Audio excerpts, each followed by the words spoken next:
ਸਤਿ ਸ਼੍ਰੀ ਅਕਾਲ। ਤੁਸੀਂ ਜੁੜੇ ਹੋਏ ਹੋ ਪੰਜਾਬੀ ਰੇਡੀਓ ਯੂਐਸਏ ਦੇ ਨਾਲ ਤੇ ਮੈਂ ਹਾਂ ਪ੍ਰਵੀਨ ਸ਼ਰਮਾ ਲੈ ਕੇ ਹਾਜ਼ਰ ਹਾਂ ਪ੍ਰੋਗਰਾਮ ਖਬਰ ਤੇ ਨਜ਼ਰ।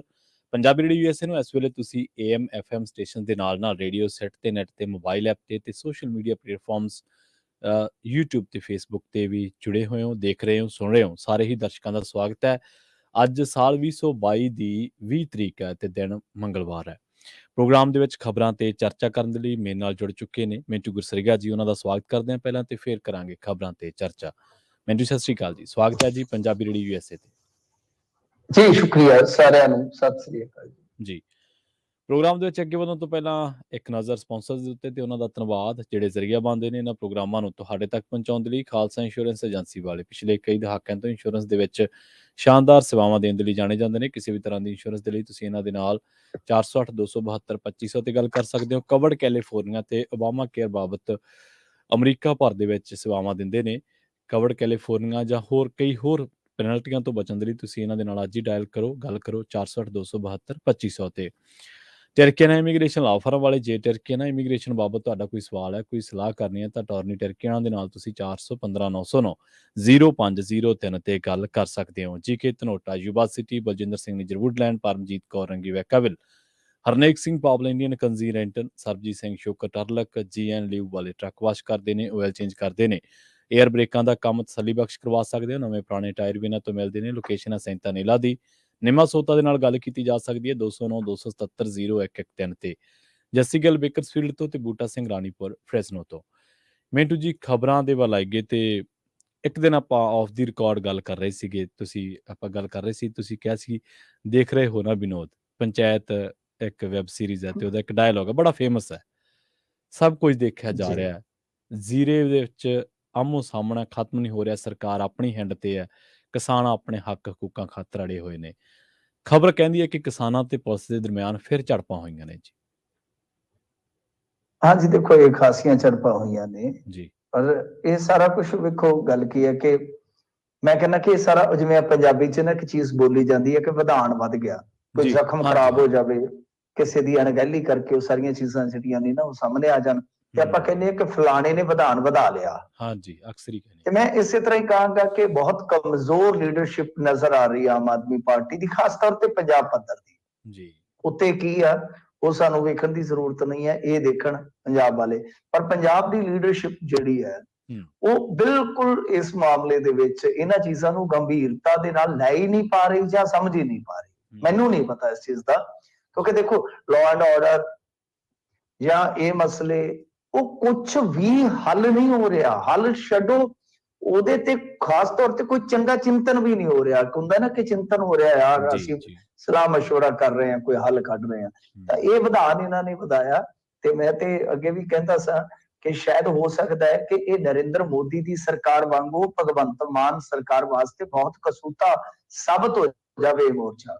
ਤੇ ਅੱਜ ਤੁਸੀਂ ਦੇਖੋ, ਕੱਲ ਉਹ ਗਰਾਹਾਂ ਗਰੁੱਪ ਉੱਥੇ ਪਹੁੰਚ ਗਿਆ ਸੀ, ਅੱਜ ਹੁਣ ਜਿੱਦਾਂ ਦੇਖਿਆ ਆਪਾਂ ਸਿੱਧੂਪੁਰ ਵਾਲੇ ਪਹੁੰਚ ਗਏ, ਕਿਸਾਨ ਮਜ਼ਦੂਰ ਸੰਘਰਸ਼ ਕਮੇਟੀ ਵਾਲੇ ਪਹੁੰਚੇ ਪਏ ਆ। ਅੱਜ ਵੈਸੇ ਇਹਨਾਂ ਦੀਆਂ ਜਥੇਬੰਦੀਆਂ ਦੀ ਮੀਟਿੰਗ ਵੀ ਸੀਗੀ, ਉਹਦੇ ਚ ਪਤਾ ਨਹੀਂ ਕੀ ਨਵੇੜਾ ਹੋਇਆ, ਉੱਥੇ ਕੋਈ ਅਪਡੇਟ ਨਹੀਂ ਹੈਗੀ। ਪਰ ਗੱਲ ਇਹ ਆ ਕਿ ਜਿਸ ਤਰ੍ਹਾਂ ਉੱਥੇ ਜਥੇਬੰਦੀਆਂ ਦਾ ਜਮਾਵੜਾ ਲੱਗ ਰਿਹਾ, ਦੇਖੋ ਮੈਂ ਹਮੇਸ਼ਾ ਇੱਕ ਚੀਜ਼ ਨੂੰ ਹੋਰ ਇੱਕ ਨੁਕਤੇ ਨਿਗਾਹ ਤੋਂ ਦੇਖਦਾ ਹੁੰਦਾ ਕਿ ਸਾਰਾ ਕੁਝ ਠੀਕ ਹੈ ਆਪਣੀ ਥਾਂ ਤੇ। ਚਲੋ ਆਪਾਂ ਕਹਿ ਸਕਦੇ ਹਾਂ ਮੁੱਦਿਆਂ ਦੀ ਗੱਲ ਹੁੰਦੀ ਹੈ, ਜਦੋਂ ਹੱਕਾਂ ਦੀ ਗੱਲ ਹੁੰਦੀ ਹੈ, ਸਾਰਾ ਕੁਝ ਚੱਲਦਾ ਹੈ। ਪਰ ਭਾਰਤ ਦੇ ਵਿੱਚ ਹਰੇਕ ਚੀਜ਼ 'ਚ ਸਿਆਸਤ ਹੁੰਦੀ ਹੈ। ਸਿਆਸਤ ਅਤੇ ਧਰਮ ਨੂੰ ਤੁਸੀਂ ਕਦੇ ਵੀ ਇਹੋ ਜਿਹੇ ਜਿਹੜੇ ਵੀ ਘਟਨਾਕ੍ਰਮ ਹੁੰਦੇ ਨੇ ਉਹਨਾਂ ਤੋਂ ਵੱਖ ਨਹੀਂ ਕਰ ਸਕਦੇ, ਲਹਿਦਾ ਨਹੀਂ ਕਰ ਸਕਦੇ। ਦੋਏ ਚੀਜ਼ਾਂ ਤੁਹਾਨੂੰ ਵੇਖਣ ਨੂੰ ਮਿਲਣਗੀਆਂ। ਤਾਂ ਇੱਥੇ ਵੀ ਹੁੰਦਾ ਕੀ ਹੈ, ਹੁਣ ਦੇਖੋ ਇਸ ਸਰਕਾਰ ਤੋਂ ਨਾਖੁਸ਼ੀ ਇੰਨੇ ਕੁ ਲੋਕਾਂ ਨੂੰ ਹੋ ਗਈ ਆ ਕਿ ਉਹ ਪਾਸੇ-ਆਸੇ ਵੀ ਜਿਹੜੀ ਨਾਖੁਸ਼ੀ ਮਤਲਬ ਕਿ ਕਿਸੇ ਪਾਸੇ ਨਹੀਂ ਨਿਕਲਦੀ, ਉਹ ਵੀ ਫਿਰ ਉਸ ਮੰਚ ਤੇ ਆ ਜਾਂਦੀ ਹੁੰਦੀ ਆ, ਉਸ ਮੰਚ ਤੇ ਆ ਜੁੜਦੀ ਹੁੰਦੀ ਆ, ਜਾਂ ਉਹ ਗੁੱਸਾ ਕਹਿ ਲਓ, ਜੋ ਮੰਚ ਕਿਸੇ ਵੀ ਸਮੇਂ ਕਿਸੇ ਵੀ ਪੱਖ ਤੋਂ ਪੂਰਾ ਭਖਿਆ ਹੁੰਦਾ ਹੈ ਲੋਕਾਂ ਦੇ ਵਿੱਚ। ਮੈਂ ਕੀ ਕਹਿ ਰਿਹਾ ਤੁਸੀਂ ਸਮਝ ਗਏ ਹੋਵੋਗੇ ਕਿ ਇਹ ਹੁੰਦਾ ਹੈ ਕਿ ਹੋਰ ਵੀ ਸਪੋਰਟ ਜਿਹੜੀ ਉੱਥੇ ਜੁੜਦੀ ਪਈ ਆ। ਅੱਜ ਤੁਸੀਂ ਦੇਖੋ ਜਿੱਥੇ ਉੱਥੇ 100-200 ਬੰਦਾ ਬੈਠਾ ਹੁੰਦਾ ਸੀ, ਅੱਜ ਹਜ਼ਾਰਾਂ ਦੀ ਤਾਦਾਦ ਆ। ਉਹਦਾ ਕਾਰਨ ਇਹੋ ਹੀ ਹੈ, ਜਿਵੇਂ ਮੈਂ ਕਿਹਾ ਕਿ ਉਹ ਮਸਲਾ ਪੱਕ ਗਿਆ। ਹਾਲਾਂਕਿ ਮੈਨੂੰ ਇਉਂ ਲੱਗਦਾ ਹੈ ਕਿ ਲਤੀਫਪੁਰਾ ਇਹਨਾਂ ਵਾਸਤੇ ਤਕਲੀਫਪੁਰਾ ਬਣ ਸਕਦਾ ਸੀ। ਉਧਰੋਂ ਜਾਨ ਛੁੱਟ ਗਈ ਇਹਨਾਂ ਦੀ, ਜੀ ਉਧਰੋਂ ਜਾਨ ਛੁੱਟ ਗਈ। ਇਧਰੋਂ ਠੀਕ ਹੈ, ਇਹ ਮੁੱਦਾ ਬਹੁਤ ਕਸੂਤਾ ਸਾਬਤ ਹੋ ਸਕਦਾ ਆ। ਅੱਜ ਵੀ ਜਦੋਂ ਕਿਸਾਨ ਗਏ, ਇਹਨਾਂ ਨੇ ਜੋ ਰਸਤਾ ਬਲੌਕ ਕੀਤਾ ਸੀ, ਉਹਨਾਂ ਨੇ ਆਖਿਆ ਸੀ ਬੈਰੀਕੇਡ ਤੋੜ ਕੇ ਜਾਵਾਂਗੇ, ਬੈਰੀਕੇਡ ਤੋੜੇ ਵੀ ਉਹਨਾਂ ਨੇ। ਫਿਰ ਝੜਪਾਂ ਵੀ ਹੋਈਆਂ, ਉਹਨਾਂ ਦੇ ਵੀ ਵੱਜੀਆਂ, ਇਹਨਾਂ ਦੇ ਵੀ ਵੱਜੀਆਂ, ਗੱਡੀਆਂ ਵੀ ਟੁੱਟੀਆਂ, 7-8 ਪੁਲਿਸ ਵਾਲੇ ਵੀ ਜ਼ਖਮੀ ਹੋਏ। ਹੁਣ ਕੌਣ ਨੇ ਉਹ ਜੀ? ਪੁਲਿਸ ਵਾਲੇ ਕੌਣ ਨੇ? ਖਾਕੀ ਵਰਦੀ ਲਾ ਦਿਓ ਤਾਂ ਕੌਣ ਨੇ? ਬਿਲਕੁਲ, ਉਹ ਇਸੇ ਹੀ ਮਿੱਟੀ ਦੇ ਧੀ ਪੁੱਤ ਨੇ। ਔਰ ਸਭ ਤੋਂ ਵੱਡੀ ਗੱਲ ਹੈ ਕਿ ਜ਼ਿਆਦਾਤਰ ਉਹ ਪਿੰਡੂ ਨੇ ਜੀ, ਕਿਸਾਨ ਘਰਾਂ ਦੇ ਨੇ। ਹੁਣ ਉਹਨਾਂ ਦੇ ਵੱਜੀਆਂ, ਗੱਡੀ ਚੜੀ ਜਾਂ ਜੋ ਵੀ ਹੈ, ਤਾਂ ਉਹ ਵੀ ਤਕਲੀਫ ਦੇ ਆ, ਤੇ ਇਹਨਾਂ ਦੇ ਵੱਜੀਆਂ ਇਹ ਵੀ ਤਕਲੀਫ ਦੇ ਆ। ਇੱਕ ਬਾਬਾ ਜੀ ਦੀ ਵੀਡੀਓ ਤੁਸੀਂ ਦੇਖੀ ਹੋਣੀ ਹੈ, ਬਾਪੂ ਦੀ ਉਹ ਬੜੀ ਡਾਂਗ ਫੇਰ ਰਿਹਾ, ਪਰ ਉਹ ਕਿਹਨਾਂ ਦੇ ਮਾਰ ਰਿਹਾ? ਜੇ ਉਸ ਬਾਪੂ ਦੇ ਡਾਂਗ ਵੱਜਦੀ ਸਿਰ ਚ, ਉਹ ਕਿਤੇ ਵੱਜਣੀ ਸੀ? ਉਹ ਵੀ ਬਾਪੂ ਸਾਡਾ ਜੀ, ਬਿਲਕੁਲ ਸਹੀ। ਤਾਂ ਆਮੋ ਸਾਹਮਣੇ ਕਰਨ ਵਾਲੀ ਕਿਹੜੀ ਤਾਕਤ ਹੈ? ਇਹ ਜੋ ਬੈਠੇ ਨੇ ਸੱਤਾਧਾਰੀ ਜੀ, ਇਹੀ ਕਰ ਰਹੇ ਆ, ਜਿਹੜੇ ਇਹ ਗੱਲਾਂ ਕਰਦੇ ਸੀਗੇ। ਅੱਜ ਇਹਨਾਂ ਚੀਜ਼ਾਂ ਤੇ ਇਹ ਗੰਭੀਰਤਾ ਦੇ ਨਾਲ ਨਹੀਂ ਕੰਮ ਕਰ ਪਾ ਰਹੇ। ਹਾਲਾਂਕਿ ਕਮੀਆਂ ਹੁੰਦੀਆਂ ਨੇ, ਦੇਖੋ ਹਰੇਕ ਪਾਸੇ ਕਮੀਆਂ ਹੁੰਦੀਆਂ ਨੇ। ਆਪਾਂ ਇਹ ਨਹੀਂ ਕਹਿ ਸਕਦੇ ਕਿ ਸਾਰਾ ਕੁਝ ਜਿਹੜਾ ਉਹ ਇੱਕ ਧਿਰ ਦੇ ਸਿਰ ਤੇ ਆਪਾਂ ਮੜ ਦਈਏ। ਠੀਕ ਆ, ਕੁਝ ਹਿੰਡ ਉਹਨਾਂ ਦੀ ਵੀ ਹੁੰਦੀ ਹੈ, ਕੁਝ ਉਹਨਾਂ ਦੀ ਵੀ ਹੁੰਦੀ ਹੈ। ਇਹ ਕੌਨਫਲਿਕਟ ਤੇ ਤਦ ਹੀ ਪੈਦਾ ਹੁੰਦੇ ਆ ਨਾ। ਬਿਲਕੁਲ ਸਹੀ। ਕੁਝ ਈਗੋ ਉਧਰ ਹੁੰਦੀ ਹੈ, ਕੁਝ ਈਗੋ ਉਧਰ ਹੁੰਦੀ ਹੈ, ਪਰ ਇਹ ਟੇਬਲ ਤੇ ਜਾ ਕੇ ਹੱਲ ਹੋਣੀ ਹੁੰਦੀ ਹੈ। ਤੁਸੀਂ ਟੇਬਲ ਵਾਲੀ ਵਾਰਤਾ ਸ਼ੁਰੂ ਹੀ ਬਹੁਤ ਲੇਟ ਕੀਤੀ ਹੈ। ਸੋ ਅੱਜ ਇੱਕ ਵੇਲੇ ਤੇ ਇਉਂ ਲੱਗਦਾ ਸੀਗਾ, ਮੈਂ ਤੇ ਟੈਲੀਵਿਜ਼ਨ ਵੇਖਦਾ ਸੁੱਖ ਦਾ ਸਾਂ ਕਿ ਕੋਈ ਹੋਰ ਨਾ ਚੰਦ ਚੜ੍ਹ ਜਾਵੇ ਜੀ, ਹਲਕੇ ਕੋ ਗੋਲੀ ਨਾ ਚੱਲ ਜਾਵੇ, ਜਿਹੋ ਜਿਹੇ ਹਾਲਾਤ ਬਣੇ ਪਏ ਸਨ। ਤੋ ਇਹ ਆ ਕਿ ਪੁਲਿਸ ਜਿਹੜੀ ਆ ਉਹ ਵੈਸੇ ਦਾਬੂ, ਅੱਜ ਕੱਲ ਪੁਲਿਸ ਦਾ ਇੰਨਾ ਦਾਬਾ ਨਹੀਂ ਹੈਗਾ, ਪੁਲਿਸ ਪਿੱਛੇ ਹਟ ਜਾਂਦੀ ਹੈ। ਤੋ ਅੱਜ ਦਾ ਇਹ ਜਿਹੜਾ ਟਕਰਾਓ ਸੀਗਾ, ਕਹਿ ਲਓ ਕਿ ਕੁਝ ਜ਼ਖਮੀਆਂ ਤੱਕ ਸੀਮਤ ਤੇ ਰਿਹਾ, ਪਰ ਕਿਸਾਨਾਂ ਨੇ ਆਪਣਾ ਕੰਮ ਕਰ ਦਿੱਤਾ, ਬੈਰੀਕੇਡ ਵਗੈਰਾ ਤੋੜ ਦਿੱਤੇ। ਤੇ ਉਧਰ ਇਹਨਾਂ ਨੇ ਵੀ, ਜਿਵੇਂ ਮੈਂ ਕਿਹਾ ਸੀਗਾ, ਔਰ ਜੋ ਅੰਦਾਜ਼ਾ ਸੀ, ਅੱਜ ਹਾਈ ਕੋਰਟ ਦੇ ਵਿੱਚ ਵੀ ਜਾ ਕੇ ਉਹੀ ਉਹ ਗੱਲਾਂ ਕਹਿਤੀਆਂ ਕਿ ਅਸੀਂ FIR ਦਰਜ ਕਰਾ ਦਿੱਤਾ ਜੀ, ਫਲਾਹ ਕਰ ਦਿੱਤਾ, ਟਮਕਾ ਕਰ ਦਿੱਤਾ। ਸੋ ਮੇਨ ਮੁੱਖ ਗੱਲ ਜਿਹੜੀ ਆ ਉਹ ਇਹੋ ਆ ਕਿ ਤੁਸੀਂ ਇਹਨਾਂ ਚੀਜ਼ਾਂ ਨੂੰ ਕਿਉਂ ਵਿਗਾੜ ਰਹੇ ਹੋ, ਜਿਹੜੀਆਂ ਚੀਜ਼ਾਂ ਹੱਲ ਹੋ ਸਕਦੀਆਂ ਨੇ। ਤਾਂ ਤੁਸੀਂ ਭਰੋਸੇ 'ਚ ਲਵੋ, ਭਰੋਸਾ ਜਿੱਤ ਕੇ ਇਸ ਮਸਲੇ ਦਾ ਹੱਲ ਕਰੋ। ਪਰ ਮੈਂ ਜਿਵੇਂ ਕਿਹਾ ਕਿ ਇਹ ਇਸ ਵੇਲੇ ਡੰਗ ਟਪਾਊ ਨੀਤੀ ਤੇ ਆ, ਉਧਰੋਂ ਵੀ ਲਿਹਾਜ਼ ਪਾਲਦੇ ਆ, ਉਧਰੋਂ ਵੀ ਇਹ ਕਹਿੰਦੇ ਆ ਕਿ ਲੱਜ ਰਹਿ ਜਾਵੇ। ਇੱਕ ਪਾਸੇ ਲਿਹਾਜ਼ ਪਾਲਦੇ ਆ, ਦੂਸਰੇ ਪਾਸੇ ਕਹਿੰਦੇ ਕਿ ਲੱਜ ਰਹਿ ਜਾਵੇ। ਏਦਾਂ ਨਹੀਂ ਚੱਲਦਾ ਹੁੰਦਾ ਕਿ ਤੁਸੀਂ ਇਧਰ ਆਪਣੇ ਲੋਕਾਂ ਦੀ ਗੱਲ ਸੁਣੋ। ਜਿੱਥੇ ਲੋਕ ਤੁਹਾਨੂੰ ਲੱਗਦੇ ਨੇ ਕਿ ਉਹ ਗਲਤ ਨੇ, ਤਾਂ ਉਹਨਾਂ ਨੂੰ ਮੂੰਹ ਤੇ ਕਹੋ ਕਿ ਤੁਸੀਂ ਗਲਤ ਹੋ ਬਈ, ਇਹ ਨਜਾਇਜ਼ ਮੰਗਿਆ। ਪਰ ਜਿੱਥੇ ਉਹਨਾਂ ਦੀ ਜੈਨੂਇਨ ਮੰਗ ਹੈਗੀ ਆ, ਜਿੱਥੇ ਉਹਨਾਂ ਦੇ ਜੀਵਨ ਮਰਨ ਦਾ ਸਵਾਲ ਆ, ਉੱਥੇ ਤੇ ਤੁਹਾਨੂੰ ਉਹਨਾਂ ਦੇ ਨਾਲ ਖਲੋਣਾ ਚਾਹੀਦਾ ਹੈ। ਜੀ ਬਿਲਕੁਲ। ਅਗਲੀ ਖਬਰ ਦੇ ਵੱਲ ਵਧੀਏ ਮਿੰਟੂ ਜੀ, ਤੇ ਗੱਲ ਕਰੀਏ ਰਾਹੁਲ ਗਾਂਧੀ ਦੀ ਜਿਹੜੀ ਭਾਰਤ ਜੋੜੋ ਯਾਤਰਾ ਚੱਲ ਰਹੀ ਹੈ। ਚੰਨੀ ਸਾਹਿਬ ਦੇਸ਼ ਤੋਂ ਪਰਤ ਕੇ ਇਹਦੇ ਵਿੱਚ ਸ਼ਾਮਲ ਹੋ ਗਏ ਜੀ। ਆਓ ਤੁਸੀਂ ਆਪ ਹੀ ਤੇ ਸਾਰੇ ਕਹਿੰਦੇ ਛੱਲਾ ਮੁੜ ਕੇ ਨਹੀਂ ਆਇਆ, ਨਹੀਂ ਆ ਗਿਆ, ਹੁਣ ਛੱਲਾ ਆ ਗਿਆ। ਉਹ ਕਹਿੰਦਾ ਆਲਾ ਚੱਕ ਮੈਂ ਆ ਗਿਆ ਜੀ ਜੀ ਬਿਲਕੁਲ। ਉਹ ਹੁਣ ਪਹਿਲਾਂ ਹੀ ਉਹਦੇ ਮਤਲਬ ਕਿ ਪੂਰਾ, ਜਿਵੇਂ ਉਹ ਕਹਿੰਦਾ ਨਾ ਕਿ ਟੱਕ ਪੈਂਦੀ ਹੈ ਚੈਂਪੀਅਨ, ਤਾਂ ਉਹਨੇ ਪਹਿਲਾ ਕੰਮ ਹੀ ਜਿਹੜਾ ਕੀਤਾ ਉਹ ਇਹ ਕੀਤਾ ਕਿ ਪ੍ਰਿਯੰਕਾ ਗਾਂਧੀ ਦੇ ਨਾਲ ਤਸਵੀਰ ਉਹਨੇ ਵਾਇਰਲ ਕੀਤੀ। ਚੰਨੀ ਨੇ ਹਟਦਾ ਕਿੱਥੇ ਆ ਜੀ, ਉਹਨੇ ਦੱਸਿਆ ਕਿ ਮਤਲਬ ਕਿ ਤੁਹਾਡਾ ਜਿੱਥੇ ਪਰਛਾਵਾਂ ਵੀ ਨਹੀਂ ਪਹੁੰਚ ਸਕਦਾ, ਮੇਰੀ ਪਹੁੰਚ ਉੱਥੋਂ ਤੀਕ ਆ, ਕਈਆਂ ਨੂੰ ਸੁਣਾਇਆ ਉਹਨੇ। ਤਾਂ ਫਿਰ ਉਸ ਤੋਂ ਬਾਅਦ ਅਗਲੇ ਦਿਨ ਅੱਜ ਉਹਨੇ ਹੱਥ 'ਚ ਹੱਥ ਇਉਂ ਪਾਇਆ ਸੀਗਾ ਜਿਵੇਂ ਹਾਣੀ ਚੱਲਦੇ ਹੁੰਦੇ ਆ ਨਾ ਮੇਲਿਆਂ ਦੇ ਵਿੱਚ ਪੁਰਾਣੇ ਸਮੇਂ 'ਚ, ਏਦਾਂ ਰਾਹੁਲ ਗਾਂਧੀ ਦੇ ਹੱਥ 'ਚ ਹੱਥ ਪਾਇਆ ਸੀਗਾ ਕਿ 2 ਕਦਮ ਤੁਮ ਚਲੋ 2 ਕਦਮ ਹਮ ਚਲੇ। ਬਸ ਐ ਸਾਥ ਉਹ ਰਸਤੇ ਕੱਟ ਰਹੇ ਸੀਗੇ। ਤਾਂ ਖੈਰ ਦੇਖੋ, ਚੰਨੀ ਸਾਹਿਬ ਰਾਜਸਥਾਨ ਦੇ ਵਿੱਚ ਜਾ ਮਿਲੇ ਨੇ ਭਾਰਤ ਜੋੜੋ ਯਾਤਰਾ 'ਚ, ਤੇ ਹੁਣ ਉਹ ਜਿਹੜੀ ਭਾਰਤ ਜੋੜੋ ਯਾਤਰਾ ਹੈ ਉਹ ਕੱਲ ਨੂੰ ਹਰਿਆਣੇ ਦਾਖਲ ਹੋ ਜਾਏਗੀ। ਤੇ ਜਿਵੇਂ ਹੀ ਮਹੀਨੇ ਦਾ ਇਸ ਦਾ ਖਾਤਮਾ ਹੋਏਗਾ ਦਸੰਬਰ ਦਾ, ਉਹ ਆ ਜਾਏਗੀ ਪੰਜਾਬ ਦੇ ਵਿੱਚ। ਤਾਂ ਚੰਨੀ ਜੀ ਦੀ ਬੱਲੇ ਬੱਲੇ ਆ, ਹਰਿਆਣਾ ਪੰਜਾਬ ਇੱਥੇ ਲੱਗਦਾ ਕਿ ਭਾਰਤ ਜੋੜੋ ਯਾਤਰਾ ਦੇ ਵਿੱਚ ਉਹ ਅਹਿਮ ਰਹਿਣ ਵਾਲੇ ਨੇ। ਖੈਰ ਨਾਲ ਇਹ ਵੀ ਖਬਰਾਂ ਆ ਰਹੀਆਂ ਨੇ ਕਿ ਭਗਵੰਤ ਮਾਨ ਵੀ ਉਹਨਾਂ ਨੂੰ ਯਾਦ ਕਰਦੇ ਆ। ਉਹ ਕਹਿੰਦੇ ਕਿ ਤਿਆਰ ਮਿਲੋ। ਅੱਛਾ, ਹਾਂਜੀ, ਉਹ ਕਹਿੰਦੇ ਕਿ ਸਾਡਾ ਜੀ ਨਹੀਂ ਲੱਗਦਾ ਕੱਲਿਆਂ ਦਾ, ਸਾਨੂੰ ਆ ਕੇ ਮਿਲ ਜਾ। ਤਾਂ ਉਹ ਵੀ ਕਹਿ ਰਹੇ ਨੇ, ਕਿਉਂਕਿ ਦੱਸਦੇ ਆ ਕਿ ਉਹ ਫਾਈਲਾਂ ਫੁੱਲਾਂ ਵਾਲਾ ਜਿਹੜਾ ਚੱਕਰ ਸੀਗਾ, ਉਹਦੀ ਫੋਲਾ ਫਾਲੀ ਦੇ ਸੰਦਰਭ ਦੇ ਵਿੱਚ ਹੋ ਸਕਦਾ ਹੈ ਕਿ ਚੰਨੀ ਨੂੰ ਬੁਲਾ ਲਿਆ ਜਾਵੇ, ਤੇ ਜੇ ਬੁਲਾ ਲਿਆ ਜਾਵੇ, ਜੇ ਆਪਾਂ ਜੇਲ੍ਹ ਆ ਕੇ ਕਹਿੰਦੇ ਆ, ਫਿਰ ਭਾਰਤ ਜੋੜੋ ਯਾਤਰਾ ਜਦੋਂ ਪੰਜਾਬ 'ਚ ਆਏਗੀ, ਉਦੋਂ ਵਧੀਆ ਮੌਕਾ ਕਿਹੜਾ ਹੋਏਗਾ ਕਿ ਇੱਕ ਪਾਸੇ ਇੱਧਰ ਪੂਰੀ ਤਾਕਤ ਜਿਹੜੀ ਆ ਉਹ ਜੁਟਾ ਕੇ ਕਾਂਗਰਸ ਮੈਦਾਨ 'ਚ ਹੋਏਗੀ, ਕਿਉਂਕਿ ਦੇਖੋ ਇਹ ਬਹੁਤ ਵੱਡਾ ਮਾਮਲਾ ਹੈ ਜੀ ਜੀ ਪੰਜਾਬ ਦੀ ਕਾਂਗਰਸ ਵਾਸਤੇ, ਇੱਕ ਬਹੁਤ ਵੱਡਾ ਮੌਕਾ ਹੈ। ਨਵਜੋਤ ਸਿੰਘ ਸਿੱਧੂ ਦੀ ਗੈਰ ਹਾਜ਼ਰੀ ਇਹਨਾਂ ਨੂੰ ਰੜਕੇਗੀ, ਇਹ ਬਹੁਤ ਵੱਡਾ ਮੌਕਾ ਹੈ ਕਿ ਕਾਂਗਰਸ ਫਿਰ ਤੋਂ ਇਕਜੁੱਟ ਹੋ ਜਾਵੇ, ਕਾਂਗਰਸ ਜਿਹੜੀ ਹੈ ਫਿਰ ਤੋਂ ਦੁਬਾਰਾ ਤੋਂ ਮਤਲਬ ਕਿ ਲੋਕਾਂ 'ਚ ਜਾਣ ਜੋਗੀ ਹੋ ਜਾਵੇ। ਇਹ ਸਾਰਾ ਕੁਝ ਨਿਰਭਰ ਕਰੇਗਾ ਕਿ ਕਿਸ ਤਰ੍ਹਾਂ ਇਹਨਾਂ ਦਾ ਇੱਥੇ ਜਿਹੜਾ ਮਾਹੌਲ ਬਣਦਾ। ਮਾਹੌਲ ਬੜੀ ਵੱਡੀ ਚੀਜ਼ ਹੈ ਨਾ, ਤਾਂ ਇਹ ਹੈ ਕਿ ਉਸ ਮਾਹੌਲ ਦੇ ਵਿੱਚ ਜਾਂ ਕਹਿ ਲਓ ਕਿ ਦੁੱਧ 'ਚ ਕਾਂਜੀ ਘੋਲਣ ਵਾਸਤੇ ਆਮ ਆਦਮੀ ਪਾਰਟੀ ਕੋਲੇ ਸੁਨਹਿਰੀ ਮੌਕਾ ਜੀ। ਚੰਨੀ ਨੂੰ ਅੱਗੇ ਵੀ ਬੁਲਾਇਆ ਸੀਗਾ ਨਾ, ਚੰਨੀ ਜੀ ਅੱਗੇ ਵੀ ਗਏ ਹੋਏ ਨੇ ਸ਼ਾਇਦ ਈਡੀ ਕੋਲ, ਤਾਂ ਇੱਥੇ ਵੀ ਆ ਸਕਦੇ ਆ। ਫਿਰ ਉਹ ਈਡੀ ਆ ਤੇ ਇਹ ਵੀਬੀ ਆ, ਵਿਜੀਲੈਂਸ ਬਿਊਰੋ, ਤਾਂ ਭਾਈ ਈਡੀ ਵਾਲੇ ਸੱਦ ਸਕਦੇ ਆ ਤਾਂ ਵੀਬੀ ਵਾਲੇ ਵੀ ਕਹਿ ਸਕਦੇ ਆ ਕਿ ਆਓ ਮਾੜਾ ਜਿਹਾ। ਤੇ ਵੈਸੇ ਤੇ ਬਤੇਰਾ ਕੁਝ ਹੁੰਦਾ, ਜਿਹੜਾ ਮੌਕੇ ਦਾ ਚੀਫ ਮਿਨਿਸਟਰ ਰਿਹਾ ਹੋਵੇ ਉਹਦੇ ਖਿਲਾਫ ਦੂਜੀਆਂ ਸਰਕਾਰਾਂ ਕੋਲ ਬਤੇਰਾ ਕੁਝ ਹੁੰਦਾ ਜੇ ਉਹਨਾਂ ਦੇ ਕਰਨਾ ਹੋਵੇ। ਸੋ ਦੇਖਦੇ ਆ ਚੰਨੀ ਸਾਹਿਬ ਦੀ ਜਿਹੜੀ ਇਸ ਵੇਲੇ ਕਹਿ ਲਓ ਕਿ ਗਹਿਮਾ ਗਹਿਮੀ ਆ, ਉਹ ਪੂਰੀ ਗਰਮਾ ਗਰਮੀ ਰਹੂਗੀ ਜਾਂ ਥੋੜੀ ਠੰਡੀ ਪਾਊਗੀ। ਪਰ ਇਹ ਦੱਸਦੇ ਆ ਕਿ ਰਡਾਰ ਤੇ ਜ਼ਰੂਰ ਨੇ, ਕਿਉਂਕਿ ਆਪਾਂ ਦੇਖਿਆ ਕਿ ਸੀਐਮ ਸਾਹਿਬ ਇੱਕ ਵਾਰੀ ਸਟੇਟਮੈਂਟ ਦੇ ਚੁੱਕੇ ਆ। ਵੈਸੇ ਉਹਨਾਂ ਦੀਆਂ ਸਟੇਟਮੈਂਟਾਂ ਤੁਹਾਨੂੰ ਪਤਾ ਹੀ ਹੈ ਅੱਜ ਕੱਲ ਜਿਹੜੀਆਂ ਨੇ, ਉਹ ਸਟੇਟਮੈਂਟਾਂ ਕਾਫੀ ਜ਼ਿਆਦਾ ਕਹਿ ਲਓ ਕਿ ਚਰਚਾ ਦਾ ਵਿਸ਼ਾ ਬਣਦੀਆਂ। ਹੁਣ ਅੱਗੋਂ ਕੀ ਕਹਿਣਾ ਤੁਸੀਂ ਸਮਝ ਹੀ ਗਏ ਹੋਵੋਗੇ।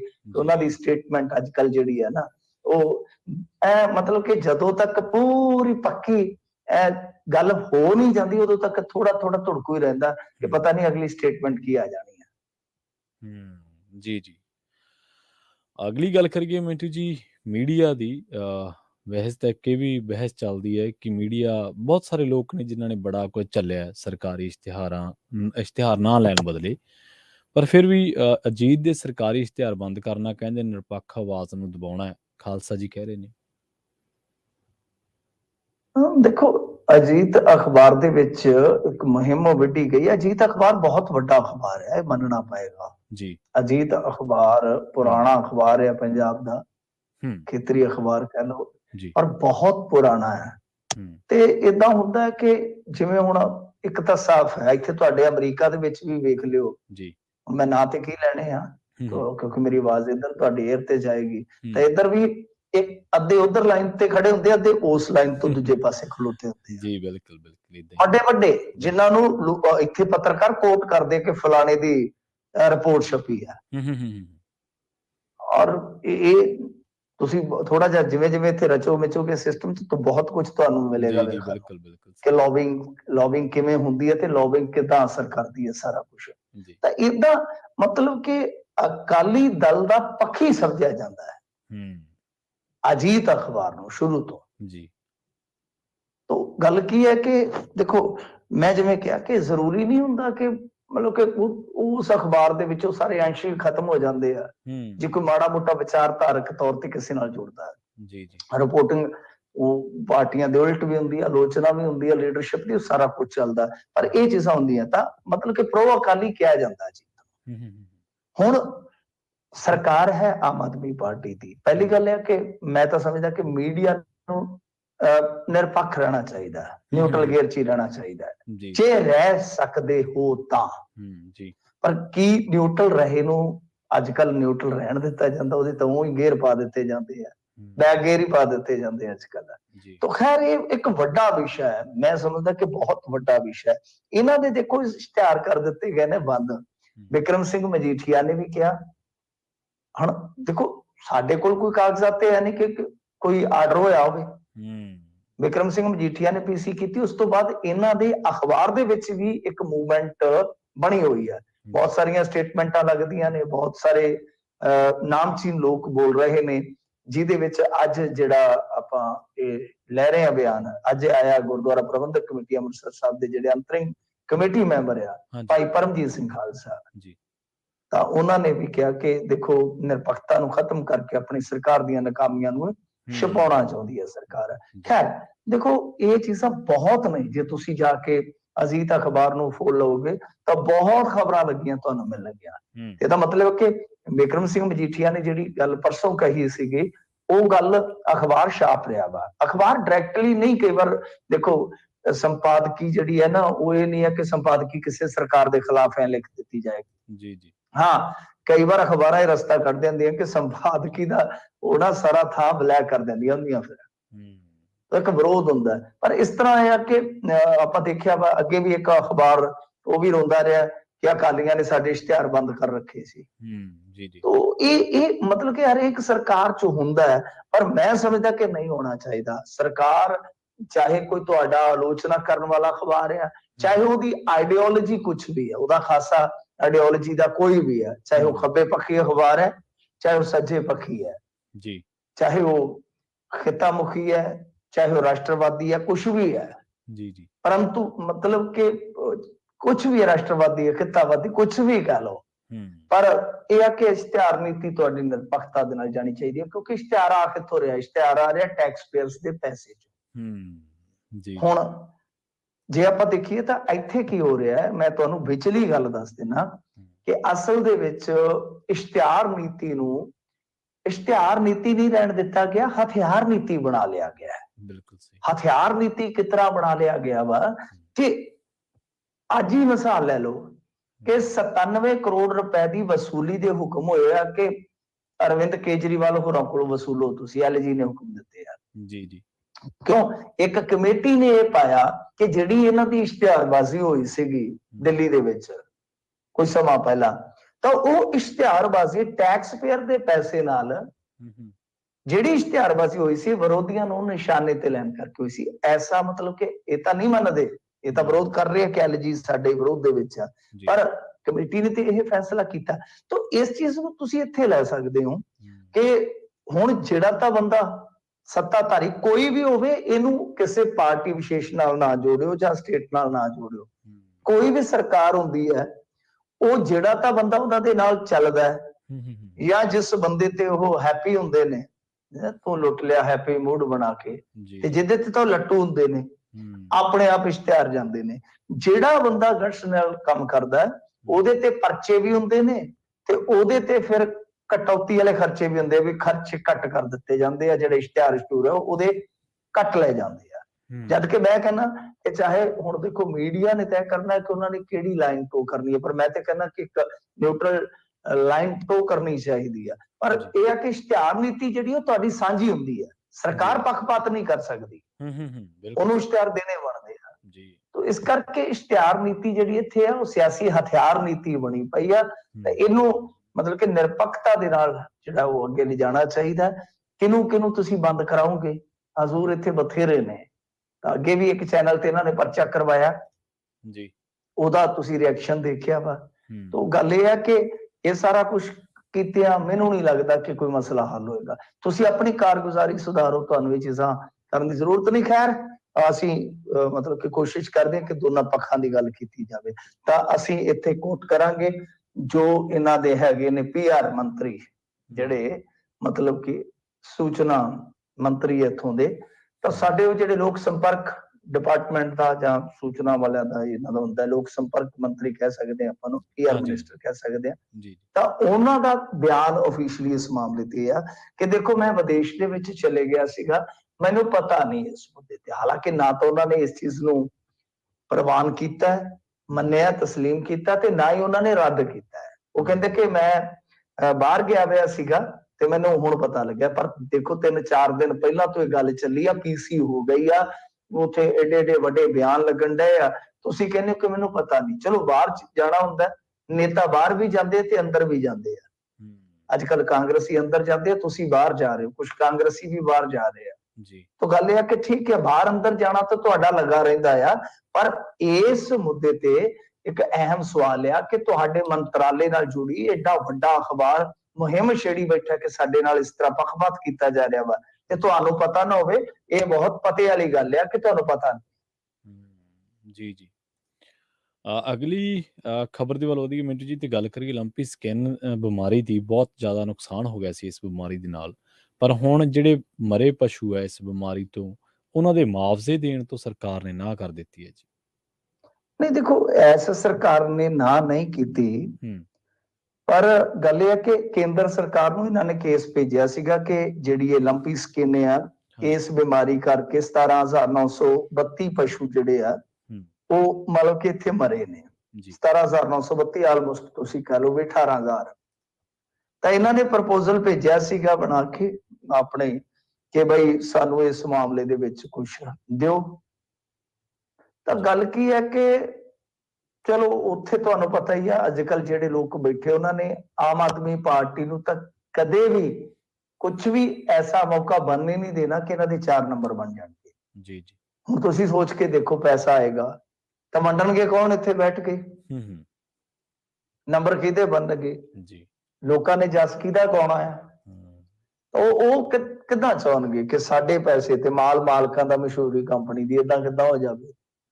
ਤਾਂ ਉਹਨਾਂ ਨੇ ਅੱਗੇ ਵੀ ਪਰਾਲੀ ਵਾਲੇ ਮਾਮਲੇ 'ਚ ਵੀ ਇਹਨਾਂ ਨੂੰ ਨਾ ਕਰ ਦਿੱਤੀ ਸੀ, ਹੁਣ ਵੀ ਨਾ ਕਰ ਦਿੱਤੀ ਹੈ ਜੀ। ਤਾਂ ਪੰਜਾਬ ਮਤਲਬ ਕਿ ਵੀ ਉਹ ਕਹਿੰਦੇ ਕਿ ਖੁਦ ਭਰਪਾਈ ਕਰ ਲਓ ਬਈ, ਅਸੀਂ ਤਾਂ ਟੀਕਾਕਰਨ ਵਗੈਰਾ ਤੇ ਜੋ ਵੀ ਹੈ ਉਹ ਫੰਡ ਜਾਰੀ ਕੀਤੇ ਗਏ ਸਨ, ਤੇ ਬਾਕੀ ਜਿਹੜੀ ਹੈ ਕਿ ਬਈ ਹੁਣ ਜਿਹੜੀ ਕੋਈ ਰਾਸ਼ੀ ਤੁਸੀਂ ਜਾਰੀ ਕਰਨੀ ਹੈ ਤਾਂ ਉਹ ਆਪ ਕਰੋ। ਇਹਦੇ ਤੇ ਲਾਲਜੀਤ ਸਿੰਘ ਭੁੱਲਰ ਬੋਲਦੇ ਨੇ, ਜਿਹੜੇ ਕਿ ਪੰਜਾਬ ਦੇ ਪਸ਼ੂ ਪਾਲਣ ਮੰਤਰੀ ਵੀ ਆ। ਇੱਕ ਤੇ ਇਹਨਾਂ ਦੇ ਕੋਲ ਡਿਪਾਰਟਮੈਂਟ ਹੈਗਾ ਨਾ ਆਵਾਜਾਈ ਵਾਲਾ, ਇੱਕ ਇਹ ਵੀ ਪਸ਼ੂ ਪਾਲਣ ਵੀ ਹੈ। ਉਹ ਕਹਿੰਦੇ ਬਸ ਕੇਂਦਰ ਦੀ ਨਾਂ ਦੀ ਮਤਲਬ ਕਿ ਜਿਹੜੀ ਹੈ ਨਾ ਗੱਲ ਕਿ ਵੀ ਇਹ ਤਾਂ ਜਾਣਕਾਰੀ ਨਹੀਂ ਹੈਗੀ, ਪਰ ਅਸੀਂ ਇੰਤਜ਼ਾਰ ਦੇ ਵਿੱਚ ਸੀ ਵੀ ਮਤਲਬ ਕਿ ਸਾਨੂੰ ਹਾਂ ਨਾ ਹੋਵੇ। ਤਾਂ ਤੁਹਾਨੂੰ ਨਾ ਹੋ ਗਈ ਆ, ਤੇ ਹੁਣ ਜਿਹੜੀ ਤੁਸੀਂ ਕਿਸਾਨਾਂ ਨੂੰ ਹਾਂ ਕੀਤੀ ਆ ਉਹਦਾ ਕੀ ਕਰੋਗੇ? ਕਿਉਂਕਿ ਕਿਸਾਨਾਂ ਦੀਆਂ ਜਿਹੜੀਆਂ ਮੰਗਾਂ ਨੇ, ਕਿਉਂਕਿ ਇੱਥੇ ਕਿਸਾਨਾਂ ਦੀਆਂ ਤੁਹਾਨੂੰ ਪਤਾ ਮੰਗਾਂ ਵੀ ਕਈ ਨੇ ਤੇ ਜਥੇਬੰਦੀਆਂ ਵੀ ਕਈ ਨੇ। ਤਾਂ ਜਿਹੜਾ ਪਹਿਲਾ ਐਜੀਟੇਸ਼ਨ ਹੋਇਆ ਸੀਗਾ ਕੁਝ ਦਿਨ ਪਹਿਲਾਂ, ਜਿਹਦੇ 'ਚ ਇਹਨਾਂ ਨੇ ਜਾ ਕੇ ਜੂਸ ਪਿਲਾਇਆ ਸੀ ਡੱਲੇਵਾਲ ਨੂੰ, ਤਾਂ ਇਹ ਐਜੀਟੇਸ਼ਨ ਜਾਂ ਇਸ ਤੋਂ ਪਹਿਲਾਂ ਵੀ ਉਗਰਾਹਾਂ ਵਾਲਿਆਂ ਦਾ ਧਰਨਾ ਦੇਖ ਲਓ, ਤਾਂ ਇਹਨਾਂ ਦੇ ਵੱਖਰੇ ਵੱਖਰੇ ਏਜੰਡੇ ਆ। ਪਰ ਇਹਨਾਂ ਦੇ ਵਿੱਚ ਇੱਕ ਏਜੰਡਾ ਇਹ ਵੀ ਹੈ ਕਿ ਜਿਹੜੇ ਲੰਪੀ ਸਕਿਨ ਦੇ ਨਾਲ ਪਸ਼ੂ ਮਰੇ ਨੇ, ਤੁਸੀਂ ਉਹਨਾਂ ਦਾ ਮੁਆਵਜ਼ਾ ਜਾਰੀ ਕਰੋ। ਤੇ ਇਹਦੇ 'ਚ ਦੇਖੋ ਗੱਲ ਇਹ ਆ ਕਿ ਇਸ ਤਰ੍ਹਾਂ ਦਾ ਜੋ ਹੁਣ ਚੱਲਦਾ ਪਿਆ ਹਾਹਾਕਾਰ ਵਾਲਾ ਦੌਰ, ਇਹਦੇ 'ਚ ਤਾਂ ਬਹੁਤ ਕੁਝ ਹੋਏਗਾ, ਗਾਂ ਵੀ ਹੋ ਸਕਦਾ ਹੈ, ਬਿਮਾਰੀ ਦਾ ਕੋਈ ਪਤਾ ਨਹੀਂ ਹੁੰਦਾ। ਪਰ ਮੇਰੇ ਖਿਆਲ ਦੇ ਨਾਲ ਪਸ਼ੂਆਂ ਦੀ ਬੀਮਾ ਸਕੀਮ ਸਰਕਾਰ ਲੈ ਆਵੇ ਤਾਂ ਉਹ ਬਿਹਤਰ ਰਹੇਗਾ। ਐਵੇਂ ਕਦੇ ਇੱਧਰ ਡੱਬ ਵੱਜਦੇ ਫਿਰਦੇ ਆ, ਉਹਦੇ ਕੋਲੋਂ ਮੰਗਣ ਜਾਓ, ਕਦੇ ਇਹਦੇ ਕੋਲੋਂ ਕਰਜ਼ਾ ਲਓ। ਇਹਦੇ ਨਾਲ ਚੰਗਾ ਕਿ ਕੋਈ ਐਸੀ ਪਾਲਿਸੀ ਲਿਆਂਦੀ ਜਾਵੇ ਜਿਹਦੇ 'ਚ ਥੋੜਾ ਜਿਹਾ ਕਿਸਾਨਾਂ ਦਾ ਭਾਵੇਂ ਮਤਲਬ ਕਿ ਯੋਗਦਾਨ ਹੋ ਜਾਵੇ, ਕਿਉਂਕਿ ਪਸ਼ੂ ਧਨ ਹੈ, ਪਸ਼ੂ ਵੀ ਇੱਕ ਐਸਟ ਹੈ। ਕੁਝ ਪਰਿਵਾਰ ਆਪਣੇ ਬੱਚੇ ਹੀ ਪਸ਼ੂ ਤੋਂ ਪਾਲਦੇ ਨੇ। ਬਿਲਕੁਲ ਸਹੀ। ਕੁਝ ਲੋਕ ਆਪਣੇ ਘਰ ਦੀ ਰਸੋਈ ਇਹਦੇ ਨਾਲ ਹੀ ਚਲਾਉਂਦੇ ਨੇ ਜੀ। ਸੋ ਇਸ ਕਰਕੇ ਇਸ ਪਾਸੇ ਵੱਲ ਕਿਉਂ ਨਹੀਂ ਤਵੱਜੋ ਦਿੱਤੀ ਜਾਂਦੀ ਕਿ ਟੀਕਾਕਰਨ ਫ੍ਰੀ ਕਰੋ। ਜੋ ਵੀ ਮਤਲਬ ਕਿ ਅਗਾਊ ਸੀਜ਼ਨਲੀ ਆਪਾਂ ਦੇਖਦੇ ਜੋ ਬਿਮਾਰੀਆਂ ਆਉਂਦੀਆਂ ਨੇ ਜੀ, ਤਾਂ ਉਹਨਾਂ ਦਾ ਟੀਕਾਕਰਨ ਤੁਸੀਂ ਕਰ ਦਿਓ, ਤੇ ਬੀਮੇ ਵਾਲਾ ਕੰਮ ਉਹਨਾਂ ਨੂੰ ਪ੍ਰੇਰੋ ਤੁਸੀਂ ਵੀ ਥੋੜਾ ਬਹੁਤਾ ਮਤਲਬ ਕਿ ਮਹੀਨੇ ਦਾ ਜਾਂ ਛਮਾਈ ਦਾ ਕੱਢੋ ਥੋੜਾ ਜਿਹਾ। ਤਾਂ ਮੈਨੂੰ ਲੱਗਦਾ ਕਿ ਇਹ ਚੀਜ਼ਾਂ ਅੱਜ ਦੇ ਦੌਰ 'ਚ ਕਰਨੀਆਂ ਸੌਖੀਆਂ ਨੇ, ਪਰ ਕਿਉਂ ਨਹੀਂ ਅਸੀਂ ਇਸ ਪਾਸੇ ਧਿਆਨ ਦਿੰਦੇ? ਤਾਂ ਬਈ ਹੁਣ ਇਹੀ ਦੱਸ ਸਕਦੇ ਜੀ ਜੀ। ਅਗਲੀ ਖਬਰ ਦੇ ਵੱਲ ਵਧੀਆ ਮਿੰਟੂ ਜੀ, ਤੇ ਗੱਲ ਕਰੀਏ ਪੰਥਕ ਜਥੇਬੰਦੀਆਂ ਦੀ। ਪੰਥਕ ਜਥੇਬੰਦੀਆਂ ਹੁਣ ਮੋਰਚਾ ਲਾਉਣਗੀਆਂ ਜੀ। ਹਾਂਜੀ ਦੇਖੋ, ਪੰਥਕ ਜਥੇਬੰਦੀਆਂ ਦਾ ਮੋਰਚਾ ਜਿਹੜਾ ਉਹ ਲੱਗ ਸਕਦਾ ਆ। ਇੱਕ ਤਾਂ ਹੁਣ ਇਹ ਆ ਕਿ ਇਨਸਾਫ ਮੋਰਚਾ ਜਿਹੜਾ ਬਰਗਾੜੀ ਵਾਲਾ, ਇਹ ਤੁਹਾਨੂੰ ਪਤਾ ਹੀ ਹੈ ਐਲਾਨ ਕਰ ਚੁੱਕਾ, ਤਾਂ ਇਹ ਵੀ ਹੋ ਸਕਦਾ ਹੈ। ਪਰ ਇੱਕ ਖਬਰ ਅੱਜ ਹੋਰ ਚੰਡੀਗੜ੍ਹ ਤੋਂ ਮਿਲ ਰਹੀ ਹੈ ਕਿ ਜਥੇਬੰਦੀਆਂ ਜੀ ਉੱਥੇ ਵੀ ਲਾ ਸਕਦੀਆਂ ਨੇ ਮੋਰਚਾ। ਮੈਨੂੰ ਸਮਝ ਨਹੀਂ ਆਈ, ਹਾਲਾਂਕਿ ਖਬਰ ਕਿਹਦੇ ਬੰਨਿਓ ਲੱਗੀ ਹੈ ਕੋਈ ਸਪਸ਼ਟ ਨਹੀਂ ਹੈਗਾ, ਕੁਝ ਵੀ ਉਹਦੇ ਵਿੱਚ ਨਹੀਂ ਦੱਸਿਆ ਗਿਆ। ਪਰ ਇਹ ਕਹਿੰਦੇ ਕਿ ਪੰਥਕ ਜਥੇਬੰਦੀਆਂ ਨੇ 7 ਜਨਵਰੀ 2023 ਨੂੰ ਸੂਬੇ ਦੀ ਰਾਜਧਾਨੀ 'ਚ ਬੇਅਦਬੀ, ਬਾਈਬਲ ਕਲਾ, ਕੋਟਕਪੂਰਾ ਗੋਲੀकांड ਦੇ ਦੋਸ਼ੀਆਂ ਨੂੰ ਸਜ਼ਾ ਦਿਵਾਉਣ ਤੇ ਸਜ਼ਾ ਪੂਰੀ ਕਰ ਚੁੱਕੇ ਬੰਦੀ ਸਿੰਘਾਂ ਦੀ ਰਿਹਾਈ ਲਈ ਪੱਕਾ ਮੋਰਚਾ ਲਾਉਣ ਦਾ ਫੈਸਲਾ ਕੀਤਾ ਹੈ। ਮੋਰਚਾ ਮੁੱਲਾਂਪੁਰ PGI ਰੋਡ ਤੇ ਲਗਾਇਆ ਜਾਵੇਗਾ ਜਾਂ ਫਿਰ ਮੋਹਾਲੀ ਤੋਂ ਸੈਕਟਰ 23 ਨੂੰ ਆਉਣ ਵਾਲੇ ਮਾਰਗ ਤੇ ਲਾਇਆ ਜਾ ਸਕਦਾ ਹੈ। ਇਸ ਬਾਰੇ ਪੰਥਕ ਜਥੇਬੰਦੀਆਂ ਨੇ ਪੱਕਾ ਫੈਸਲਾ ਨਹੀਂ ਕੀਤਾ, ਪਰ ਇਹ ਤੈਅ ਹੈ ਕਿ ਪੰਥਕ ਜਥੇਬੰਦੀਆਂ ਦੇ ਸੱਦੇ ਤੇ ਸਿੱਖ ਸੰਗਤ 7 ਜਨਵਰੀ ਨੂੰ ਗੁਰਦੁਆਰਾ ਅੰਬ ਸਾਹਿਬ ਮੋਹਾਲੀ ਵਿਖੇ ਇਕੱਠੀ ਹੋਏਗੀ। ਇਹ ਖਬਰ ਹੈ, ਪਰ ਇਹਦੇ ਵਿੱਚ ਕਿਤੇ ਵੀ ਇਹ ਨਹੀਂ ਦੱਸਿਆ ਗਿਆ ਕਿ ਇਹ ਪ੍ਰੈਸ ਨੋਟ ਜਾਂ ਇਹ ਜਾਣਕਾਰੀ ਜਿਹੜੀ ਹੈ ਉਹ ਕਿਸਨੇ ਇਕੱਤਰ ਕੀਤੀ ਹੈ ਜਾਂ ਉਹ ਕਿਸਨੇ ਜੁਟਾ ਕੇ ਗਾਂ ਸ਼ਾਇਆ ਕਰਵਾਈ ਹੈ। ਜੀ ਜੀ ਇਹ ਕਮਾਲ ਦੀ ਗੱਲ ਆ, ਕਿਉਂਕਿ ਇਹਨਾਂ ਖਬਰਾਂ ਤੋਂ ਨਾ ਸਾਨੂੰ ਕੁਛ ਨਾ ਕੁਛ ਜਿਹੜਾ ਹੈ ਨਾ ਉਹ ਫਿਰ ਅੱਗੋਂ ਐਸਾ ਕੁਝ ਮਿਲ ਜਾਂਦਾ ਹੁੰਦਾ ਅੰਦਾਜ਼ਾ ਕਿ ਆਉਣ ਵਾਲੇ ਸਮੇਂ ਦੇ ਵਿੱਚ ਫਿਰ ਉਹ ਚੀਜ਼ਾਂ ਉਹਦੇ ਨਾਲ ਜੁੜ ਸਕਦੀਆਂ ਹੁੰਦੀਆਂ। ਜੀ ਜੀ ਤਾਂ ਦੇਖੋ 7 ਤਰੀਕ ਦਾ ਹੀ ਫੈਸਲਾ ਰੱਖਿਆ ਇਨਸਾਫ ਮੋਰਚਾ ਨੇ। ਉਧਰੋਂ ਕੀ ਇਧਰੋਂ ਸਹਿਮਤੀ ਲੈ ਕੇ ਉਥੋਂ ਦਾ ਐਕਸ਼ਨ ਪ੍ਰੋਗਰਾਮ ਲਿਖਿਆ ਗਿਆ ਅੰਬ ਸਾਹਿਬ ਦਾ। ਜੀ ਜੀ ਕਿਉਂਕਿ ਦੋਨਾਂ ਹੀ ਜੇ ਏਰੀਆ ਦਾ ਆਪਾਂ ਦੇਖੀਏ ਮੋਟਾ ਮੋਟਾ ਤਾਂ 250 ਕਿਲੋਮੀਟਰ ਦਾ ਫਰਕ ਹੈ। ਬਰਗਾੜੀ ਮੋਹਾਲੀ ਤੋਂ ਤਕਰੀਬਨ 250 ਕਿਲੋਮੀਟਰ 200-250 ਕਿਲੋਮੀਟਰ ਸਾਈਡ ਤੇ ਆ। ਇਹਨਾਂ ਕੀ ਹੈ, ਬਿਲਕੁਲ ਸਹੀ। 1 ਤਰੀਕ ਤੇ ਇਹ ਦੋਨੇ ਜਿਹੜੇ ਪ੍ਰੋਗਰਾਮ ਆ ਉਹ ਕਿਸ ਤਰ੍ਹਾਂ, ਇਹ ਵੀ ਕਾਫੀ ਵੇਖਣ ਵਾਲਾ ਹੈ ਨਾ। ਔਰ ਇਹਦੇ 'ਚ ਇੱਕ ਚੀਜ਼ ਹੋਰ ਵੇਖਣ ਵਾਲੀ ਹੈ ਕਿ ਸੁਖਰਾਜ ਸਿੰਘ ਦੇ ਭਰਾ ਨੇ ਕੱਲ ਨੌਕਰੀ ਤੋਂ ਅਸਤੀਫਾ ਦਿੱਤਾ ਹੈ। ਇੱਥੋਂ ਲੱਗਦਾ ਕਿ ਕੁਝ ਚੀਜ਼ਾਂ ਜਿਹੜੀਆਂ ਆਪਸ ਦੇ ਵਿੱਚ ਵੀ ਮਤਲਬ ਕਿ ਮੇਲ ਖਾ ਕੇ ਨਹੀਂ ਚੱਲਦੀਆਂ। ਤਾਂ ਇਹ ਹੈ ਕਿ ਇੱਕ ਪਾਸੇ 7 ਤਰੀਕ ਤੱਕ ਦੀ ਉਹਨਾਂ ਦੀ ਡੈਡਲਾਈਨ ਹੈ ਤੇ ਇਧਰੋਂ ਵੀ ਕਿਹੜੀ ਤਰੀਕ ਮਿੱਥ ਕੇ ਪ੍ਰੋਗਰਾਮ ਲਿਖੇ ਜਾ ਰਹੇ ਨੇ ਸਾਥੀ। ਇਹ ਕਾਫੀ ਮਤਲਬ ਕਿ ਅਗਾਂਹ ਜਾ ਕੇ ਇੰਟਰਸਟਿੰਗ ਹੋ ਸਕਦਾ ਹੈ। ਜੀ ਜੀ ਅਗਲੀ ਖਬਰ ਦੇ ਵੱਲ ਵਧੀਏ ਮਿੰਟੂ ਜੀ, ਤੇ ਗੱਲ ਕਰੀਏ ਕਾਂਗਰਸੀ ਲੀਡਰ ਦੀ ਜਿਹੜਾ ਕੇਸ ਦੇ ਵਿੱਚ ਫਸਿਆ ਤੇ ਬਾਹਰ ਹੋਣ ਦੀ ਖਬਰ ਹੈ, ਵਿਦੇਸ਼ ਦੇ ਵਿੱਚ ਹੋਣ ਦੀ ਖਬਰ ਹੈ ਸ਼ਾਇਦ।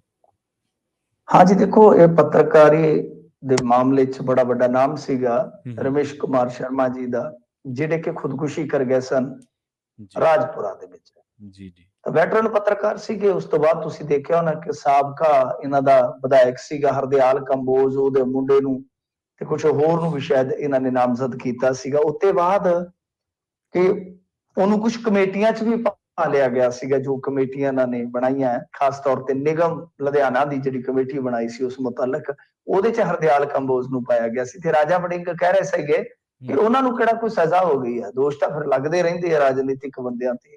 ਤਾਂ ਹੁਣ ਨਾਲੇ ਕਿਹਾ ਕਿ ਉਹ ਕਿਹੜਾ ਕੋਈ ਭਗੌੜਾ ਹੈ ਹਲਦੀ ਘੜੀ। ਤਾਂ ਇਹਨੇ ਜਿਹੜੀ ਜ਼ਮਾਨਤ ਲਾਈ ਆ ਪੱਤਰਕਾਰ ਰਮੇਸ਼ ਕੁਮਾਰ ਦੇ ਮਾਮਲੇ ਦੇ ਵਿੱਚ, ਜਦੋਂ ਹਾਈ ਕੋਰਟ 'ਚ ਜ਼ਮਾਨਤ ਲੱਗੀ ਹੈ, ਜਿਹੜੀ ਕਿ ਤਰੀਕ ਹੁਣ ਫਿਰ 21 ਪਾ ਦਿੱਤੀ ਗਈ ਹੈ। ਜਦੋਂ ਇਹਨਾਂ ਨੇ ਦਾਇਰ ਕੀਤਾ ਮਾਮਲਾ, ਕਮਾਲ ਦੀ ਗੱਲ ਆ ਕਿ ਉਸ ਟਾਈਮ ਕੰਬੋਜ ਸਾਹਿਬ ਸਿਡਨੀ ਤੋਂ ਬੋਲ ਰਹੇ ਸਨ। ਜੀ ਜੀ ਹੱਦ ਹੋ ਗਈ, ਮਤਲਬ ਕਿ ਵੀਡੀਓ ਰਾਹੀਂ ਜੁੜੇ ਸਨ। ਇਹ ਲੁੱਕ ਆਊਟ ਨੋਟਿਸ ਜਾਰੀ ਕਰਦੇ ਫਿਰਦੇ ਰਹਿੰਦੇ ਆ।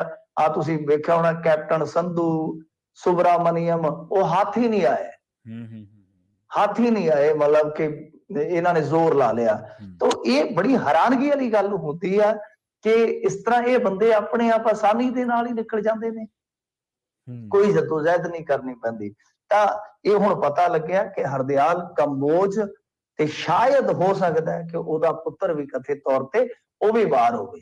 ਤਾਂ ਇਹ ਵੀ ਤੁਸੀਂ ਫਹਿਰਿਸਤ ਦੇ ਵਿੱਚ ਪਾ ਸਕਦੇ ਆ। ਤੁਹਾਡੇ ਕੋਲ ਲੰਮੀ ਚੌੜੀ ਲਿਸਟ ਹੁੰਦੀ ਹੈ ਕਿ ਕਿਹੜਾ ਬਾਹਰ ਆ, ਉਹਦੇ ਵਿੱਚ ਹੁਣ ਤੁਸੀਂ ਇਹਨਾਂ ਦਾ ਨਾਮ ਵੀ ਸ਼ਾਮਲ ਕਰ ਸਕਦੇ ਹੋ, ਹਰਦਿਆਲ ਕੰਬੋਜ ਦਾ। ਜੀ ਜੀ ਜੀ ਮਿੰਟੂ ਜੀ, ਇਹਨਾਂ ਖਾਸ ਖਬਰਾਂ ਤੇ ਖਾਸ ਜਾਣਕਾਰੀਆਂ ਦੇਣ ਦੇ ਲਈ ਤੁਹਾਡਾ ਬਹੁਤ ਬਹੁਤ ਧੰਨਵਾਦ ਜੀ। ਧੰਨਵਾਦ ਜੀ। ਸੋ ਪ੍ਰੋਗਰਾਮ ਖਬਰ ਤੇ ਨਜ਼ਰ ਦੇ ਪਹਿਲੇ ਹਿੱਸੇ ਦੇ ਵਿੱਚ ਆਪਣੇ ਨਾਲ ਜੁੜੇ ਸਨ ਮਿੰਟੂ ਗੁਰਸਰੀਆ ਜੀ, ਪੰਜਾਬ ਤੋਂ ਪੱਤਰਕਾਰ, ਜਿਨ੍ਹਾਂ ਦੇ ਨਾਲ ਆਪਾਂ ਕੀ ਅਹਿਮ ਖਬਰਾਂ ਨੂੰ ਲੈ ਕੇ ਚਰਚਾ ਕੀਤੀ ਹੈ। ਜ਼ੀਰਾ ਤੋਂ ਲੈ ਕੇ ਕਿਸਾਨਾਂ ਦਾ ਜਿਹੜਾ ਮੋਰਚਾ ਲੱਗਿਆ ਪੁਲਿਸ ਦੇ ਦਰਮਿਆਨ ਤੇ ਕਿਸਾਨਾਂ ਦੇ ਦਰਮਿਆਨ ਝੜਪਾਂ ਹੋਈਆਂ ਨੇ, ਉੱਥੋਂ ਲੈ ਕੇ ਹਰਦਿਆਲ ਸਿੰਘ ਕੰਬੋਜ ਤੱਕ ਖਬਰਾਂ ਕਈ ਹੋਰ ਵੀ ਅਹਿਮ ਨੇ। ਖਬਰਾਂ ਕਨਵਰ ਗਰੇਵਾਲ ਤੇ ਰਣਜੀਤ ਬਾਵਾ ਦੇ ਘਰੇ ਜਿਹੜੀ ਇਨਕਮ ਟੈਕਸ ਦੀਆਂ ਰੇਡਾਂ ਪਈਆਂ, ਦੂਜੇ ਦਿਨ ਵੀ ਰੇਡਾਂ ਜਿਹੜੀਆਂ ਜਾਰੀ ਰਹੀਆਂ, ਇਹ ਤੇ ਚਰਚਾ ਕਰਾਂਗੇ। ਇਸ ਤੋਂ ਇਲਾਵਾ ਪੰਜਾਬ ਦੇ ਵਿੱਚ ਜਿਹੜਾ ਮੌਸਮ ਬਦਲ ਗਿਆ, ਸੰਘਣੀ ਧੁੰਦ ਕਰਕੇ ਜਿਹੜੇ ਹਾਦਸੇ ਹੋ ਰਹੇ ਨੇ, ਉਸ ਦੇ ਬਾਰੇ ਤੇ ਭਗਵੰਤ ਮਾਨ ਬਾਰੇ ਬੋਲਦਿਆਂ ਬੀਬਾ ਹਰਸਿਮਰਤ ਕੌਰ ਬਾਦਲ, ਉਹਨਾਂ ਨੇ ਕਿਹਾ ਹੈ ਕਿ ਉਹ ਡਰਿੰਕ ਵੀ ਕਰ ਰਹੇ ਨੇ ਤੇ ਸਟੇਟ ਵੀ ਡਰਾਈਵ ਕਰ ਰਹੇ ਨੇ, ਜਦ ਕਿ ਸੜਕਾਂ ਤੇ ਲਿਖਿਆ ਹੁੰਦਾ ਡੋਂਟ ਡਰਿੰਕ ਐਂਡ ਡਰਾਈਵ। ਸੋ ਇਸੇ ਸੰਸਦ ਦੇ ਵਿੱਚ ਖੜ ਕੇ ਜਿਹੜਾ ਉਹਨਾਂ ਨੇ ਬਿਆਨ ਦਿੱਤਾ, ਇਹਦੇ ਤੇ ਚਰਚਾ ਕਰਾਂਗੇ। ਤੁਸੀਂ ਜੁੜੇ ਰਹੋ ਪੰਜਾਬੀ ਰੇਡੀਓ USA ਦੇ ਨਾਲ, ਕਿਤੇ ਨਾ ਜਾਇਓ। ਅਸੀਂ ਹੁਣੇ ਪਰਤਾਂਗੇ ਇੱਕ ਸ਼ਾਰਟ ਬ੍ਰੇਕ ਤੋਂ ਬਾਅਦ।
ਬ੍ਰੇਕ ਤੋਂ ਬਾਅਦ ਇੱਕ ਵਾਰ ਮੁੜ ਤੋਂ ਤੁਹਾਡਾ ਸਵਾਗਤ ਹੈ। ਤੁਸੀਂ ਜੁੜੇ ਹੋਏ ਹੋ ਪੰਜਾਬੀ ਰੇਡੀਓ USA ਦੇ ਨਾਲ ਤੇ ਮੈਂ ਹਾਂ ਪ੍ਰਵੀਨ ਸ਼ਰਮਾ। ਪ੍ਰੋਗਰਾਮ ਖਬਰ ਤੇ ਨਜ਼ਰ ਦੇ ਵਿੱਚ ਆਪਾਂ ਗੱਲ ਕਰਦੇ ਹਾਂ ਕੁਝ ਹੋਰ ਅਹਿਮ ਖਬਰਾਂ ਦੇ ਬਾਰੇ।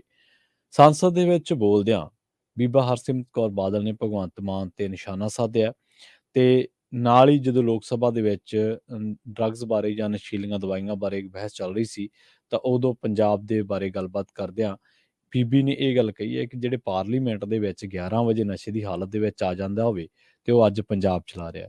11 ਵਜੇ ਕੀ ਖਾ ਪੀ ਕੇ ਆਉਂਦੇ ਸੀ, ਨੇੜੇ ਤੇੜੇ ਦੇ ਸਾਰੇ ਕਹਿੰਦੇ ਰਹਿੰਦੇ ਸੀ ਮੇਰੀ ਸੀਟ ਬਦਲ ਦਿਓ, ਮੇਰੀ ਸੀਟ ਬਦਲ ਦਿਓ। ਕਈ ਲੋਕ ਤਾਂ ਉਹਨਾਂ ਨੂੰ ਜਾ ਕੇ ਉੱਥੇ ਸੁੰਘਦੇ ਵੀ ਹੁੰਦੇ ਸੀਗੇ ਤੇ ਉਹ ਕਹਿੰਦੇ ਕਿ ਪੰਜਾਬ ਦੀਆਂ ਸੜਕਾਂ ਤੇ ਲਿਖਿਆ ਕਿ ਡੋਂਟ ਡਰਿੰਕ ਐਂਡ ਡਰਾਈਵ, ਪਰ ਪੰਜਾਬ ਦੇ ਵਿੱਚ ਡਰਿੰਕ ਕਰਨ ਵਾਲੇ ਸਰਕਾਰ ਚਲਾ ਰਹੇ ਨੇ। ਇਹ ਉਹਨਾਂ ਨੇ ਨਿਸ਼ਾਨਾ ਸਾਧਿਆ ਹਰਸਿਮਰਤ ਕੌਰ ਬਾਦਲ ਨੇ ਭਗਵੰਤ ਮਾਨ ਉੱਤੇ। ਉਹਨਾਂ ਨੇ ਇੱਥੋਂ ਤੱਕ ਨਹੀਂ ਰੁਕੇ, ਉਹਨਾਂ ਨੇ ਗਾਂਹ ਵੀ ਕਿਹਾ ਵੀ ਕੇਜਰੀਵਾਲ ਬੋਲੇ ਭਗਵੰਤ ਮਾਨ ਨੇ ਬਹੁਤ ਵੱਡੀ ਕੁਰਬਾਨੀ ਦਿੱਤੀ ਹੈ, ਪਰ ਉਹ ਕਹਿੰਦੇ ਕਿ ਕੁਰਬਾਨੀ ਦੇਣ ਵਾਲੇ ਤਾਂ ਕੁਰਬਾਨ ਹੋ ਕੇ ਤਾਂ ਮੁੱਖ ਮੰਤਰੀ ਬਣ ਗਏ, ਪਰ ਪਿਛਲੇ 10 ਮਹੀਨਿਆਂ ਦੇ ਵਿੱਚ ਪੰਜਾਬ ਦੀ ਹਾਲਾਤ ਖਰਾਬ ਹੋ ਗਈ। ਅਸਲ ਦੇ ਵਿੱਚ ਜਿਹੜੇ ਲੀਡਰ ਨੇ ਸਾਰੇ ਹੀ ਪੰਜਾਬ ਦੇ, ਇਹਨਾਂ ਨੇ ਲੋਕਾਂ ਨੂੰ ਪੁੱਠਾ ਸਵਾਲ ਪਾਇਆ ਹੋਇਆ ਨਿੱਜੀ ਹਮਲਿਆਂ ਦਾ। ਅਸੀਂ ਕੀ ਲੈਣਾ ਕਿਸੇ ਤੋਂ? ਬੀਬਾ ਹਰਸਿਮਰਤ ਕੌਰ ਬਾਦਲ ਭਗਵੰਤ ਮਾਨ ਬਾਰੇ ਕੀ ਕਹਿੰਦੀ, ਸਾਨੂੰ ਕੀ ਹੈ? ਅਸੀਂ ਉਹੀ ਲੋਕ ਹਾਂ ਜਿਹੜੇ ਭਗਵੰਤ ਮਾਨ ਦੀਆਂ ਕਿੱਕਲੀਆਂ ਤੇ ਹੱਸਦੇ ਰਹੇ ਹਾਂ ਠਹਾਕੇ ਲਾ ਲਾ ਕੇ। ਅੱਜ ਜ਼ੀਰੇ 'ਚ ਡਾਂਗਾ ਖਾ ਰਹੇ ਹਾਂ। ਅੱਜ ਭਗਵੰਤ ਮਾਨ ਦੀ ਕੋਠੀ ਮੂਹਰੇ ਕੋਈ ਅੰਗਹੀਣ ਜਾ ਕੇ ਧਰਨਾ ਦੇਣ ਜਾਵੜੇ ਕੁੱਟ ਪੈਂਦੀ ਹੈ। ਅੰਗਹੀਣ ਬੰਦਾ ਭੱਜ ਨਹੀਂ ਸਕਦਾ। ਅਖਬਾਰਾਂ ਚੱਕ ਕੇ ਗੂਗਲ ਕਰ ਲਿਓ, ਅੰਗਹੀਣ ਪਲੇਅਰਾਂ ਦੇ ਕੁੱਟ ਪਈ ਆ ਭਗਵੰਤ ਮਾਨ ਦੀ ਕੋਠੀ ਦੇ ਮੂਹਰੇ ਧਰਨਾ ਦੇਣ ਗਏ ਸੀ। ਕਿਸਾਨ ਮਜ਼ਦੂਰਾਂ ਦੀ ਤਾਂ ਪੈ ਹੀ ਰਹੀ ਹੈ, ਉਹ ਤਾਂ ਆਪਾਂ ਦੇਖ ਹੀ ਰਹੇ ਹਾਂ, ਬੇਰੁਜ਼ਗਾਰਾਂ ਦੇ ਪੈ ਰਹੀ ਹੈ। ਸੋ ਇਹ ਚੀਜ਼ਾਂ ਛੱਡਣੀਆਂ ਪੈਣੀਆਂ। ਬੀਬਾ 2 ਮਹੀਨੇ ਹੋਏ ਨਹੀਂ ਹਲੇ, ਬੀਬਾ ਤੇ ਬੀਬਾ ਦੇ ਘਰ ਵਾਲਾ ਪੰਜਾਬ ਦੀਆਂ ਸੜਕਾਂ ਤੇ ਤਖ਼ਤੀਆਂ ਚੁੱਕੀ ਫਿਰਦੇ ਸੀ ਨਾ, ਬੰਦੀ ਸਿੰਘ ਰਿਹਾ ਕਰੋ। ਕਿੱਥੇ ਉੱਥੇ ਬੈਠਾ ਅਮਿਤ ਸ਼ਾਹ, ਉਹਦੇ ਜਾ ਕੇ ਮੂਹਰੇ ਬੋਲੋ ਖਾਂ ਕਿ ਬੰਦੀ ਸਿੰਘ ਰਿਹਾ ਕਰੋ। ਸੰਸਦ ਜਦੋਂ ਇੱਥੇ ਆਉਣੇ ਆ ਉਦੋਂ ਪੰਥਕ ਮਸਲੇ ਚੱਕਦੇ ਆ। ਜਦੋਂ ਸੰਸਦ 'ਚ ਜਾਂਦੇ ਜਿਨ੍ਹਾਂ ਦੇ ਮੂਹਰੇ ਬਹਿ ਕੇ ਗੱਲ ਕਰਨੀ, ਜਿਨ੍ਹਾਂ ਦੇ ਮੂਹਰੇ ਖੜ ਕੇ ਅੜਨਾ ਹੈ, ਉੱਥੇ ਜਾ ਕੇ ਕਦੇ ਭਗਵੰਤ ਮਾਨ ਚੱਕ ਲਿਆ, ਕਦੇ ਉਹਦੇ ਤੇ ਤਵਾ ਲਾਤਾ, ਕਦੇ ਕੈਪਟਨ ਅਮਰਿੰਦਰ ਸਿੰਘ ਤੇ ਤਵਾ ਲਾਤਾ। ਬਸ ਇਹ ਇੱਕ ਦੂਜੇ ਤੇ ਦੂਸ਼ਣਬਾਜ਼ੀ ਵਾਲੀ ਖੇਡ ਖੇਡੀ ਜਾਇਓ। ਉੱਥੇ ਅਮਿਤ ਸ਼ਾਹ ਬੈਠਾ ਹੱਸੀ ਜਾਂਦਾ, ਅਗਲੇ ਨੂੰ ਕੀ ਹੈ? ਅਗਲਾ ਕਹਿੰਦਾ ਠੀਕ ਆ, ਕੰਮ ਚੰਗਾ ਹੈ। ਉਹ 4 ਗੱਲਾਂ ਤੁਹਾਡੇ ਤੇ ਕਰ ਜਾਂਦਾ, ਤੁਸੀਂ 4 ਗੱਲਾਂ ਉਹ ਤੇ ਕਰ ਜਾਓ, ਇਹ ਚੰਗੀ ਖੇਡ ਹੈ। ਸਾਨੂੰ ਰੱਦ ਕਰਨਾ ਪੈਣਾ ਇਹਨਾਂ ਚੀਜ਼ਾਂ ਨੂੰ। ਹਜੇ ਜਦੋਂ SGPC ਦੀਆਂ ਚੋਣਾਂ ਹੋਣੀਆਂ ਸੀ ਪ੍ਰਧਾਨਗੀ ਦੀਆਂ, ਉਦੋਂ ਕਿਵੇਂ ਸਾਰਾ ਪਰਿਵਾਰ ਫਿਰਦਾ ਸੀ, ਬੰਦੀ ਸਿੰਘ ਰਿਹਾ ਹੋਣੇ ਚਾਹੀਦੇ ਆ, ਸਿੱਖਾਂ ਨਾਲ ਧੱਕਾ ਹੋ ਗਿਆ, ਸਿੱਖਾਂ ਨੂੰ ਇਨਸਾਫ ਮਿਲਣਾ ਚਾਹੀਦਾ। ਹੁਣ ਉਸੇ ਭਾਜਪਾ ਨਾਲ ਤੁਸੀਂ ਗੱਠਜੋੜ ਕਰਨ ਨੂੰ ਤਰਲੋ ਮੱਛੀ ਹੋ ਰਹੇ ਆ, ਜਿਹੜੇ ਕਹਿੰਦੇ ਨਹੀਂ ਹੋ ਸਕਦੇ ਬੰਦੀ ਸਿੰਘ ਰਿਹਾ। ਮੂਹਰੇ ਅਮਿਤ ਸ਼ਾਹ ਬੈਠਾ, ਉਹਨੂੰ ਕਹੋ ਕਿ ਸਾਡਾ ਅਸਤੀਫਾ ਜੀ ਕਰੋ, ਬੰਦੀ ਸਿੰਘ ਰਿਹਾ। ਭਗਵੰਤ ਮਾਨ ਤੇ ਤਾਂ 4 ਜਦੋਂ ਗੱਲਾਂ ਕਰਨੀਆਂ ਫੇਰ ਵੀ ਕਰ ਲਿਓ। ਉਹ ਘੱਟ ਉਹ ਵੀ ਨਹੀਂ ਹੈ, ਇਹ ਨਹੀਂ ਹੈ ਕਿ ਅਸੀਂ ਕਿਸੇ ਦੀ ਸਾਈਡ ਲੈ ਰਹੇ ਹਾਂ। ਭਗਵੰਤ ਮਾਨ ਵੀ ਘੱਟ ਨਹੀਂ ਹੈ। ਕਿੱਕਲੀ ਪਾਉਂਦਾ ਭਗਵੰਤ ਮਾਨ, ਪੰਜਾਬੀਆਂ ਨੂੰ ਸੁਪਨੇ ਦਿਖਾਉਂਦਾ ਭਗਵੰਤ ਮਾਨ ਅੱਜ ਪੰਜਾਬੀਆਂ ਦੀ ਡਾਂਗ ਫੇਰ ਰਿਹਾ। ਜੀਰੇ ਦੇ ਵਿੱਚ ਫੇਰ ਝੜਪ ਹੋਈ ਹੈ, ਮਿੰਟੂ ਜੀ ਦੱਸ ਕੇ ਗਏ ਨੇ ਪ੍ਰੋਗਰਾਮ ਦੇ ਵਿੱਚ। ਸੋ ਠੀਕ ਹੈ, ਲੋਕ ਸਭਾ, ਵਿਧਾਨ ਸਭਾ, ਉੱਥੇ ਲੋਕਾਂ ਦੀ ਗੱਲ ਕਰੋ, ਉੱਥੇ ਮੁੱਦਿਆਂ ਦੀ ਗੱਲ ਕਰੋ। ਇੱਥੇ ਆ ਕੇ ਤਖ਼ਤੀਆਂ ਚੱਕ ਲੈਂਦੇ ਆ ਪੰਥਕ ਮਸਲੇ ਹੱਲ ਕਰੋ। ਤੁਸੀਂ ਜਦੋਂ ਸਰਕਾਰ 'ਚ ਸੀਗੇ, ਤੁਸੀਂ ਲਾਪਤਾ ਪਾਵਨ ਸਰੂਪਾਂ ਬਾਰੇ ਕੀ ਦੱਸਿਆ ਲੋਕਾਂ ਨੂੰ? ਤੁਸੀਂ ਬਾਈਬਲ ਕਲਾਂ ਬਰਗਾੜੀ ਬਾਰੇ ਕੀ ਦੱਸਿਆ ਲੋਕਾਂ ਨੂੰ? ਤੁਹਾਡੀ 2.5 ਸਾਲ ਸਰਕਾਰ ਰਹੀ, ਉਸ ਤੋਂ ਬਾਅਦ ਅੱਜ ਵੀ ਮੋਰਚੇ ਲੱਗ ਰਹੇ ਨੇ। ਸੋ ਇਹ ਚੀਜ਼ਾਂ ਸਾਨੂੰ ਸਾਰਿਆਂ ਨੂੰ ਮਿਲ ਕੇ ਰੱਦ ਕਰਨੀਆਂ ਪੈਣਗੀਆਂ। ਜਿਹੜੇ ਇਹ ਪੋਲੀਟੀਕਲ ਲੋਕ ਨੇ, ਸਿਆਸੀ ਲੋਕ ਨੇ, ਸਾਨੂੰ ਆਪਸ ਵਿੱਚ ਦੀ ਵੰਡ ਕੇ, ਸਾਡੇ 'ਚ ਵੰਡੀਆਂ ਪਾ ਕੇ, ਕਿਸੇ ਨੂੰ ਕਹਿੰਦੇ ਨੇ ਤੂੰ ਫਲਾਂ ਕਾਸਟ ਤੋਂ ਆ, ਤੂੰ ਫਲਾਂ ਕਾਸਟ ਤੋਂ ਆ, ਤੇਰੀ ਫਲਾਨਾ ਫਿਰਕਾ, ਤੇਰਾ ਫਲਾਨਾ ਫਿਰਕਾ, ਤੂੰ ਪੰਜਾਬ ਖਾਤਰ ਤੂੰ ਕੀ ਬੋਲ ਕੇ ਲੈਣਾ? ਸੋ ਇਹ ਗੱਲਾਂ ਨਹੀਂ ਹੈ। ਪੰਜਾਬ ਸਾਡੇ ਸਾਰਿਆਂ ਦਾ ਵਾ। ਪੰਜਾਬ ਆ ਤਾਂ ਅਸੀਂ ਆ। ਪੰਜਾਬ ਆ ਤਾਂ ਸਾਰਾ ਕੁਛ ਹੈ। ਪੰਜਾਬ ਆ ਤਾਂ ਇਹਨਾਂ ਦੀਆਂ ਲੀਡਰੀਆਂ ਨੇ। ਜੇ ਪੰਜਾਬ ਹੀ ਨਾ ਰਿਹਾ, ਜੇ ਪੰਜਾਬ ਦੀ ਮਿੱਟੀ ਪਾਣੀ ਨਾ ਰਹੀ, ਅਸੀਂ ਕੀ ਕਰਨਾ? ਸੋ ਇਹ ਚੀਜ਼ ਆ, ਇਹਨਾਂ ਚੀਜ਼ਾਂ ਨੂੰ ਰੱਦ ਕਰੀਏ ਆਪਾਂ ਸਾਰੇ ਰਲ ਕੇ। ਜਿਹੜੇ ਨਿੱਜੀ ਹਮਲੇ ਕਰਦੇ ਇੱਕ ਦੂਜੇ ਤੇ, ਉਹਨਾਂ ਨੂੰ ਠੋਕਵਾਂ ਜਵਾਬ ਦੇਈਏ ਕਿ ਤੂੰ ਨਿੱਜੀ ਹਮਲੇ ਕਰਨ ਲਈ ਤੈਨੂੰ ਥੋੜ੍ਹਾ ਚੁਣਿਆ। ਜਾਂ ਤਾਂ ਦੇ ਅਸਤੀਫਾ, ਇੱਥੇ ਬਹਿ ਕੇ ਫੇਸਬੁੱਕ ਤੇ ਲਾਈਵ ਹੋ ਜਾਇਆ ਕਰਿਓ। 4 ਗੱਲਾਂ ਖਹਿਰੇ ਨੂੰ ਕਹਿਤੀਆਂ, 4 ਭਗਵੰਤ ਨੂੰ ਕਹਿਤੀਆਂ, 4 ਕੈਪਟਨ ਅਮਰਿੰਦਰ ਸਿੰਘ ਨੂੰ ਕਹਿਤੀਆਂ। ਇਹੀ ਕੰਮ ਭਗਵੰਤ ਮਾਨ ਦਾ, ਇਹੀ ਕੰਮ ਕੈਪਟਨ ਦਾ। ਉਹ ਜੀ ਫਲਾਨਾ ਰਾਘਵ ਚੱਡਾ ਤਾਂ ਜੀ ਉਹ ਤਾਂ ਦਿੱਲੀਓਂ ਸਰਕਾਰ ਚਲਾਉਂਦਾ, ਉਹ ਤਾਂ ਦਿਸੀ ਜਾਂਦਾ ਪੰਜਾਬੀਆਂ ਨੂੰ। ਤੁਹਾਡੀ ਸਰਕਾਰ ਪਾਕਿਸਤਾਨੀ ਚਲਾਈ ਜਾਂਦੇ ਸੀ। ਪੰਜਾਬੀਆਂ ਦੇ ਪੱਲੇ ਕੀ ਹੈ? ਸੋਚਣ ਵਾਲੀ ਗੱਲ ਇਹ ਹੈ। ਕਨਵਰ ਗਰੇਵਾਲ ਤੇ ਰਣਜੀਤ ਬਾਵਾ ਦੇ ਘਰ ਦੂਜੇ ਦਿਨ ਵੀ ਰੇਡ ਜਾਰੀ ਰਹੀ ਹੈ। ਇਨਕਮ ਟੈਕਸ ਵਿਭਾਗ ਦੀ ਜਿਹੜੀ ਕਾਰਵਾਈ ਹੈ ਉਹ ਜਿਹੜੀ ਦੂਜੇ ਦਿਨ ਵੀ ਜਾਰੀ ਰਹੀ। ਦੋਨਾਂ ਗਾਇਕਾਂ ਦੇ ਘਰਾਂ ਦੇ ਵਿੱਚ ਟੀਮ ਪਹੁੰਚੀ ਸੀਗੀ ਅਤੇ ਦੋਨੇ ਹੀ ਕਲਾਕਾਰ ਪੰਜਾਬ ਦੇ ਵਿੱਚ ਕਿਸਾਨ ਅੰਦੋਲਨ ਦੇ ਦਰਮਿਆਨ ਬਹੁਤ ਐਕਟਿਵ ਸੀਗੇ ਔਰ ਹਰ ਇੱਕ ਉਸ ਬੰਦੇ ਨੂੰ ਖਿੱਚਿਆ ਧੋਇਆ ਜਾ ਰਿਹਾ ਜਿਹੜਾ ਬੰਦਾ ਕਿਸਾਨ ਅੰਦੋਲਨ ਵੇਲੇ ਬੋਲਦਾ ਰਿਹਾ। ਤੁਸੀਂ ਦੇਖੋ ਜੈਜ਼ੀ ਬੀ ਨੇ ਇੱਕ ਦੋ ਵਾਰ ਸਟੇਜ ਤੇ ਬੜੇ ਧੜੱਲੇ ਦੇ ਨਾਲ ਪੰਜਾਬ ਦੀ ਕੌਮ ਦੀ ਗੱਲ ਕੀਤੀ ਹੈ ਤੇ ਜੈਜ਼ੀ ਬੀ ਦਾ ਟਵਿੱਟਰ ਅਕਾਊਂਟ ਬੰਦ ਕਰ ਦਿੱਤਾ। ਸੋ ਇਹ ਚੀਜ਼ਾਂ ਨੇ ਹੋ ਰਹੀਆਂ, ਖਿੱਚ ਧੂ ਹੋ ਰਹੀ ਹੈ ਜਾਣ ਬੁੱਝ ਕੇ ਕਿ ਕੋਈ ਲੋਕ ਜਿਹੜੇ ਆ ਉਹ ਪੰਜਾਬ ਦੇ ਹੱਕ ਹਕੂਕ ਖਾਤਰ ਬੋਲਣ ਤੋਂ ਪਹਿਲਾਂ 100 ਵਾਰੀ ਸੋਚਣ। ਵੇਲਾ ਹੋ ਚੱਲਿਆ ਤੁਹਾਡੇ ਤੋਂ ਇਜਾਜ਼ਤ ਲੈਣ ਦਾ। ਮੈਨੂੰ ਪ੍ਰਵੀਨ ਸ਼ਰਮਾ ਨੇ ਇੱਥੇ ਤੋਂ ਇਜਾਜ਼ਤ। ਪ੍ਰੋਗਰਾਮ ਖਬਰ ਤੇ ਨਜ਼ਰ ਨੂੰ ਆਪਾਂ ਇੱਥੇ ਹੀ ਸਮਾਪਤ ਕਰਾਂਗੇ। ਪੰਜਾਬੀ ਰੇਡੀਓ USA ਤੇ ਅਗਲਾ ਪ੍ਰੋਗਰਾਮ ਅਪਡੇਟ ਅਮਰੀਕਾ ਦੇ ਨਾਲ ਵਿਸ਼ਵ ਭਰ ਦੀਆਂ ਅਹਿਮ ਤੇ ਵੱਡੀਆਂ ਖਬਰਾਂ ਘਟਨਾਵਾਂ ਬਾਰੇ ਤੁਹਾਨੂੰ ਦਿੱਤੀਆਂ ਜਾਣਗੀਆਂ ਖਾਸ ਜਾਣਕਾਰੀਆਂ। ਜੁੜੇ ਰਹੋ ਪੰਜਾਬੀ ਰੇਡੀਓ USA ਦੇ ਨਾਲ।